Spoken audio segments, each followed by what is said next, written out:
भले ही ख्वाहिश कितनी छोटी ही क्यों न हो दोस्तों, लेकिन उसे पूरा करने के लिए जिद हमेशा बड़ी होनी चाहिए। नमस्कार दोस्तों, मैं ज्योतिष आचार्य वासुदेव मिश्रा आपका अपने चैनल सत्य की खोज में हार्दिक अभिनंदन करता हूं। दोस्तों, आज का यह ज्योतिष का कार्यक्रम आप लोगों के लिए, हाँ जी, वृश्चिक राशि वालों के लिए बेहद ही ज़्यादा खास और विशेष रहने वाला है। आज हम बात करेंगे ग्रहों के सम्राट सूर्य महाराज के नीच राशि में गोचर प्रभाव के बारे में। जी हाँ दोस्तों, ग्रहों के राजा सूर्य देव अपनी वर्तमान कन्या राशि को छोड़ करके अपनी नीच राशि यानी कि तुला राशि में प्रवेश कर चुके हैं। तो ऐसे में दोस्तों जानने का प्रयास करेंगे सूर्य महाराज अपनी नीच राशि में गोचर करते हुए आपको क्या परिणाम प्रदान करेंगे। गोचर कुंडली में आपकी राशि से किस भाव में गोचर करेंगे, कहाँ पर उनकी दृष्टि पड़ेगी और कहाँ कहाँ का परिणाम अपने इस गोचर काल के दरमियान आपको प्रदान करने वाले हैं। साथ ही सूर्य देव के नीच गोचर के प्रभाव को कम करने के लिए आपको कौन सा उपाय करना चाहिए, हर एक जानकारी बड़े विस्तार के साथ आपको बताएंगे। इसलिए अगर आप भी एक वृश्चिक राशि के जातक हैं तो वीडियो को बिना मिस किए अंत तक देखिए। तो चलिए फिर करते हैं शुरुआत। दोस्तों, यह जो ज्योतिष का कार्यक्रम है यह आपकी जन्म की राशि यानी कि चंद्र राशि पर आधारित है।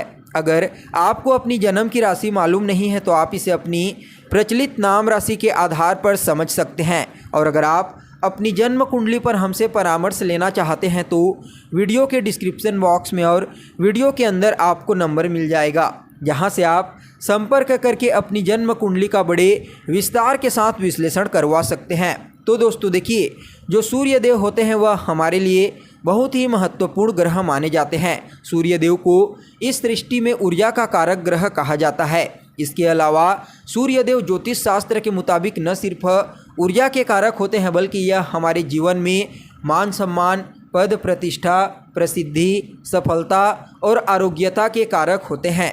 जिस व्यक्ति की जन्म कुंडली में सूर्य महाराज बलवान अवस्था में होते हैं उस व्यक्ति को जीवन में हर क्षेत्र में सफलता की प्राप्ति होती है, कार्य क्षेत्र में प्रसिद्धि मिलती है। इसके अलावा शारीरिक संरचना में सूर्य महाराज हड्डियों में अपना कंट्रोल रखते हैं।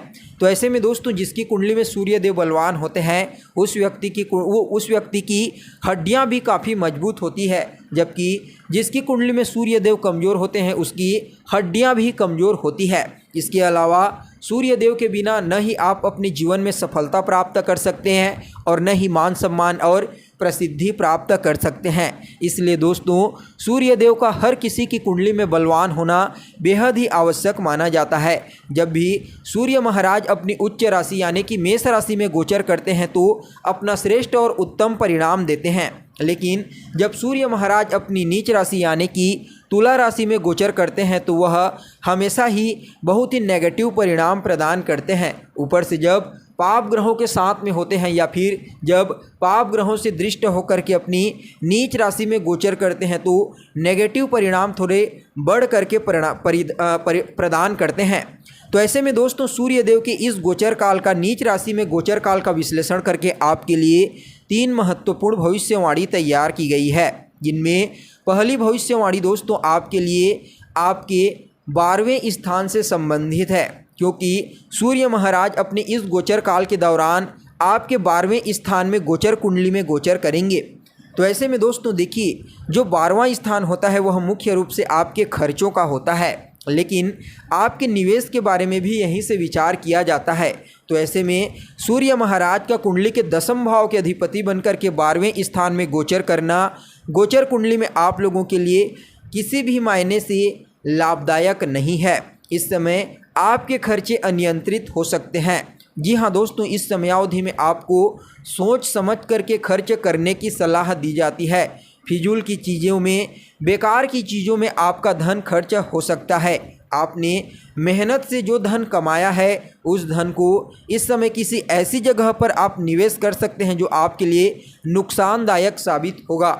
इसलिए दोस्तों अगर आप शेयर मार्केट, स्टॉक मार्केट या फिर म्यूचुअल फंड में निवेश करने के बारे में सोच रहे हैं तो इस समयावधि में या तो आपको रुक जाना चाहिए या फिर किसी अच्छे जानकार से सलाह लेकर के निवेश करेंगे तो काफ़ी हद तक आप लॉस से बच जाएंगे। अन्यथा सूर्य महाराज इस समय केतु के साथ ग्रहण योग बनाए हुए हैं और ऊपर से मंगल भी अंगारक योग से ग्रसित हैं। इसलिए दोस्तों इस समय आपको सोच समझ कर ही किसी भी क्षेत्र में, चाहे वह म्यूचुअल फंड या स्टॉक मार्केट या फिर भूमि भवन कुछ भी चीज़ ही क्यों ना हो, निवेश करना चाहिए। अन्यथा बेकार की चीज़ों में आपका धन फंस सकता है। इसलिए दोस्तों इस समय आपको खर्च करने से पहले और निवेश करने से पहले विशेष रूप से अच्छे से हर चीज़ को परख लेनी चाहिए। इसके अलावा 12वां स्थान जो होता है दोस्तों, वह कहीं ना कहीं आपके बीमारियों के अस्पतालों का होता है, यानी कि जिसका आप ट्रीटमेंट कराते हैं, बीमारियों का इलाज जहां होता है। तो ऐसे में या तो आपको स्वास्थ्य से संबंधित समस्या हो सकती है या फिर आपके घर परिवार में किसी सदस्य को हो सकती है, जिसकी वजह से आपके धन खर्च होंगे। इसका भी आपको थोड़ा सा ध्यान रखना है। अगर कोर्ट कचहरी से संबंधित कोई मामला लंबे समय से आपको परेशान कर रहा है तो इस समय वह मामला थोड़ा और बढ़ सकता है। इसका भी आपको विशेष रूप से ध्यान रखने की आवश्यकता है। साथ ही दोस्तों अगर आप विदेश जाकर के कोई बिजनेस व्यापार करना चाहते हैं या फिर शिक्षा ग्रहण करने के लिए विदेश जाना चाहते हैं, कुछ भी चीज़ करने के लिए आप विदेश जाना चाहते हैं, तो यह समय उतना अनुकूल नहीं रहेगा। इस समय आपको पॉजिटिव रिजल्ट मिलने की संभावना बिल्कुल भी नज़र नहीं आ रही है। इसलिए दोस्तों कोई भी यात्रा करने से पहले भी आपको सोच समझ करके यात्रा करनी चाहिए, अन्यथा वह आप लोगों के लिए नुकसानदायक साबित हो सकता है। तो वहीं दोस्तों आपके लिए जो दूसरी भविष्यवाणी है वह आपके 6वें भाव से संबंधित है गोचर कुंडली में, क्योंकि सूर्य महाराज इस समय गोचर करते हुए आपके 6वें स्थान को दृष्टि गोचर करेंगे। तो दोस्तों देखिए, जो 6ठा स्थान होता है वैसे तो मुख्य रूप से यह आपके रोग ऋण शत्रु का होता है, लेकिन इसके अलावा यह आपके रिश्तों में मामा पक्ष का प्रतिनिधित्व करता है और आपके जो कंपटीशन होता है, प्रतियोगी होता है, जिससे आप टक्कर लेते हैं, जो आपके प्रतिद्वंदी होते हैं, उनका भी होता है। तो ऐसे में दोस्तों सूर्य देव 6ठे भाव में यदि दृष्टि डालते हैं या फिर 6ठे भाव में गोचर करते हैं तो आपको शत्रुहंता बनाते हैं। मतलब इस समय शत्रु चाह करके भी आपका कुछ नहीं बिगाड़ पाएंगे, यानी कि इस समय आपको अपने शत्रुओं से सुरक्षा मिलने वाली है। अगर शत्रु आपको पुराने समय से परेशान कर रहे हैं तो इस समय शत्रु अपने आप ही शांत हो जाएंगे। वहीं कोई रोग आपको पुराने समय से परेशान कर रहा है तो वह रोग भी सूर्य महाराज की इस गोचर काल के दौरान ठीक हो जाएगा। हालांकि सूर्यदेव नीच राशि में गोचर करेंगे, लेकिन देखिए यहाँ पर विपरीत राजयोग के समान परिणाम आपको प्राप्त होगा, क्योंकि सूर्यदेव अपनी उच्च राशि को आपके 6ठे भाव को गोचर कुंडली में दृष्टि गोचर करेंगे।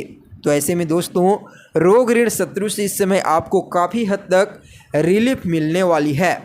तो वहीं आपके लिए 6ठा स्थान प्रतियोगिता का होता है। तो ऐसे में अगर आप एक विद्यार्थी हैं, कोई कंपटीशन एग्ज़ाम इस समयावधि में दिलाना चाहते हैं 20 अक्टूबर के पश्चात और 17 नवंबर के पहले तक, तो यह समय आप लोगों के लिए काफ़ी बेहतर रहेगा। सूर्यदेव आपको विशेष रूप से सफलता प्रदान करेंगे।